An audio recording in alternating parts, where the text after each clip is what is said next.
Sunu Presse, à la présentation Aïcha Toupam. Sunu Presse vous est offert par le Grand Carnaval de Dakar. Bonjour, les révélations sur les voyages Barça à Barça, la demande de liberté provisoire de Lat Diop et l'affaire du port du voile, entre autres sujets, sont mises en exergue par les quotidiens reçus ce matin. Les révélations accablantes de l'enquête lit-on dans le journal Libération, revenant sur Alassane Sarr, maire et trafiquant présumé de migrants, soupçonné d'avoir supervisé personnellement les départs des 141 migrants interceptés au large de Bassar et mis en cause par les réquisitions téléphoniques. Le maire de Dionewar prétend que c'était pour trouver des avocats aux 6 autres mis en cause, pêcheurs, ouvriers, électriciens. Le profit des organisateurs âgés entre 22 et 52 ans. Leur entente mafieuse est à l'origine de plusieurs départs enregistrés à partir des îles du Saloum.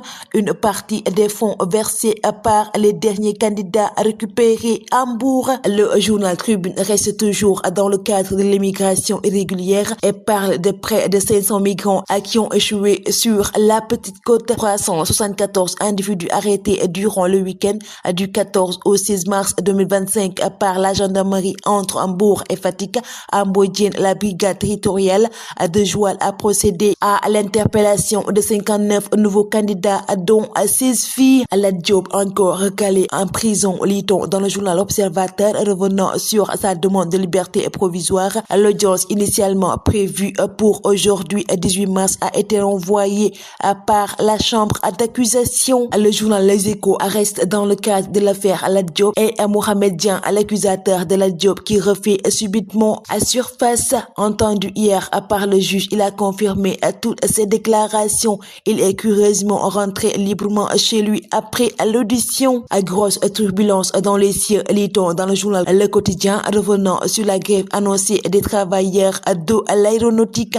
Les employés de la SECNA réclament 6 mois d'arriérés de leurs indemnités. Le lobbying des barons, lit-on dans le journal Enquête, revenant sur des notaires qui tentent d'imposer des privilèges sans passer par des concours. Malgré l'opposition de la majorité, un manifeste dénonce des manœuvres pour réintégrer des points négatifs dans le projet de loi sur le statut des notaires.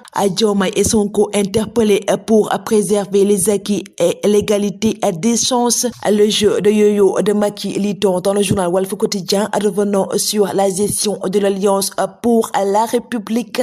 Chronique d'une mort lente, lit-on dans le journal Sud Quotidien, revenant sur le PS, PDS, LD et PIT face à la recomposition du champ politique post-scrutin présidentiel.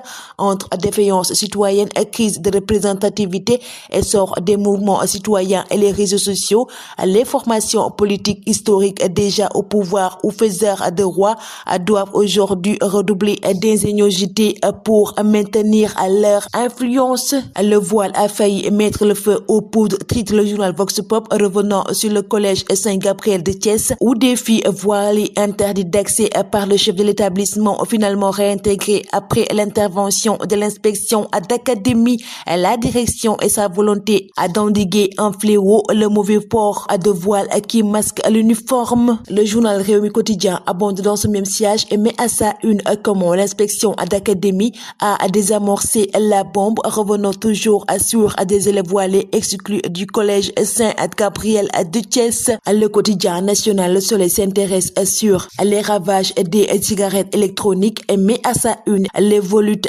dangereuses. Le Carnaval de Dakar célèbre le riche patrimoine culturel africain.